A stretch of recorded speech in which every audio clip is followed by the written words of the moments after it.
అందరికీ నమస్కారం. మన ఎలక్షన్స్ తర్వాత ఈస్ట్ గోదావరి జిల్లాకి ఇదే మొదటిసారి మళ్ళీ వచ్చాం. స్వామివారి ఈసారి దేవాలయాల్లో దర్శనం ఏర్పాటు చేసుకున్న కుటుంబం మొత్తం కూడా నేను అన్నవరం వెళ్ళొచ్చాం. అందులో దుర్గేష్ గారికి రాజమండ్రిలో మంచి సన్మాన కార్యక్రమం పెట్టారు. ఆ కార్యక్రమం కూడా అందరం పాల్గొన్నాం. ఈ మధ్య గుంటూరులో దాదాపు 16 మంది ఎమ్మెల్యేలు ఎమ్మెల్సీలకు అందరికి కూడా మన కాపు ఉద్యోగ సంఘాలు చేసి ఆధ్వర్యంలో వాళ్ళని ముందు పెట్టి ఒక కార్యక్రమాన్ని బలమైన కార్యక్రమాన్ని నిర్వహించాం. ఈరోజు పవన్ కళ్యాణ్ గారు ఒక అద్భుతమైన మెజారిటీతో గెలిచి అసెంబ్లీలో బలంగా ఉండి డిప్యూటీ సీఎంగా ఉన్నారు. ఇటు రాష్ట్రానికి అటు కేంద్రానికి కూడా ఆయన ఒక దిక్సూచిగా నిలబడ్డాడు. ఆయనకు అండగా నిలబడింది మీ పిఠాపురం ప్రజలు. పవన్ కళ్యాణ్ గారిని ఆయన అప్పుడు ఎలక్షన్స్ అప్పుడు మేము అందరం 2-3 సార్లు రావడం జరిగింది. మన పవన్ కళ్యాణ్ గారిని గెలిపించిన పిఠాపురం నియోజకవర్గం ప్రజలందరికీ కూడా హృదయపూర్వక ధన్యవాదాలు. అందరూ కూడా వన్ సైడెడ్గా ఒక మాట మీద ఉండి ఓటు వేశారు. మనలాంటి పేద కులాల నుంచి నాయకత్వం రావడం తక్కువ, వచ్చిన నాయకుడిని కాపాడుకోవడం మనందరి బాధ్యత. దయచేసి ఇదే ఐకమత్యంతో అందరూ కలిసి చైతన్యంతో ముందుకెళ్లాలని కోరుకుంటున్నాను.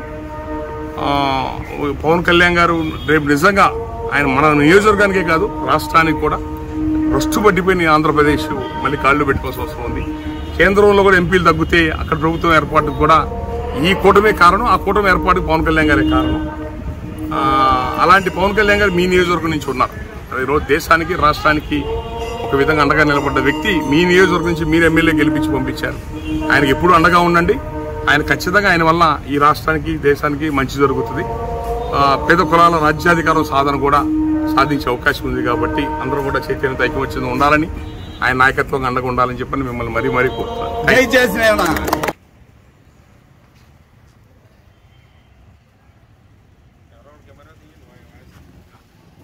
అందరికీ నమస్కారం. మధ్య ఎలక్షన్స్లో రాష్ట్రం మొత్తం మీద నేను కూడా ఎక్కువ సమయం గడిపింది పిఠాపురంలోనే. 2-3 సార్లు వచ్చి వెళ్ళాం పిఠాపురంకి. మళ్ళీ ఎలక్షన్స్ తర్వాత ఇదే రావటం, మన ఈ ప్రాంతంలో అన్నవరం దేవస్థానానికి వచ్చి పిఠాపురం సోమవారం దర్శనం చేసుకొని పల్లెపల్లి మన వాళ్ళందరూ కూడా గొల్లపురం మన వాళ్ళందరినీ కూడా మన వాళ్ళని కలవడం జరిగింది. పవన్ కళ్యాణ్ గారిని అఖండమైన మెజారిటీతో గెలిపించిన మన పిఠాపురం నియోజకవర్గం ప్రజలకి, గొల్లపురం మండలం ప్రజలకి హృదయపూర్వక ధన్యవాదాలు. మీ అందరి యొక్క పట్టుదల, మీ అందరూ బాధ్యతగా ఐకమత్యంగా చేసిన మంచి పని వల్ల ఒక బలమైన నాయకుడిగా ఈరోజు పవన్ కళ్యాణ్ గారు గెలవడం, రాష్ట్రంలో బలమైన నాయకుడిగా రాష్ట్రానికి ఈరోజు రాష్ట్రం మొత్తం మీద కూటమి గెలుపు కారకుడు ఆయన గెలుపు వెనకాల మీరు అందరూ ఉన్నారు. ఆయన గెలిపించిన మిమ్మల్ని అందరూ కూడా హృదయపూర్వక ధన్యవాదాలు. మీ అందరికి కూడా ఎల్లప్పుడూ కూడా అంటే కాపు, బీసీ, ఎస్సీ మనలాంటి పేద కులాల నుంచి వచ్చిన చాలా అరుదుగా నాయకత్వం వస్తుంది. అలా వచ్చిన వల్ల ఆయన ఒకడు. ఆయనకి మీరు అందరూ కూడా భవిష్యత్తులో కూడా ఇట్లాగే అండగా ఉండాలని, పిఠాపురం నియోజకవర్గాన్ని కేంద్రంగా చేసుకొని ఆయన ఈ రాష్ట్రాన్ని పరిపాలించే స్థాయికి ఎదగాలని చెప్పని నేను కోరుకుంటున్నాను.